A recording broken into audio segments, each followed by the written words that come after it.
he said, I think all those stats you mentioned will not be on the board, on the table. Absolutely. So I think you look at all of those, and I think I'd rather have that kind of performance and get the win than to have Manchester United's performance and not get the win. I think that is what Arsenal was actually kind of known for. I think for me, the only positive I would take from that game is the fact that Arsenal did not play well at all. They played probably one of like the worst games of probably under Arteta's era, and they still came out on top. So I think that is one positive to actually look at for, because the Arsenal of 2 seasons ago or even last season will probably have drawn or lost that game. And you look at the start they had last season, dropping points from 9 games that they were actually winning or they were supposed to win. So I think you look at that positive side, the resilience shown by the likes of Gabriel and Saliba in the second half, especially where Manchester United, they had all the ball. They were it was like waves upon waves upon waves of attack, but actually Arsenal, they stood firm and everything like that. I think it's actually a good thing, but I'll be more worried about the performance if we see something like this against Leeds United, which is probably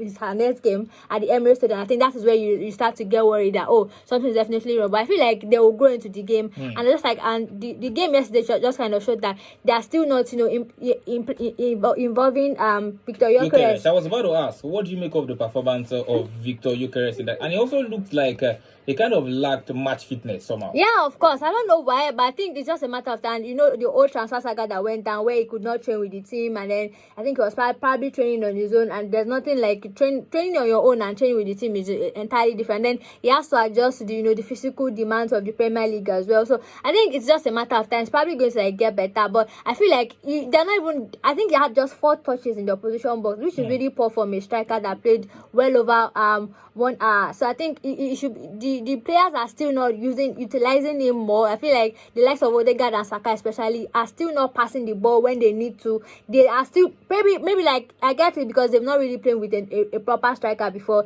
It's kind of still weird, but I feel with time they probably will get accustomed to that. But I think it makes Victor Gyökeres look really bad. I feel like they're not even giving him the opportunity to actually do something with the ball. I don't know why Solomon keeps laughing because Sesko 2 came on and did not do anything. So I don't know why he keeps laughing. You have 2 shots. Then did he enter? Was he on target? But then who is laughing last now? Yeah, at the end of the day. And guess who is back on the table? 15th position as well.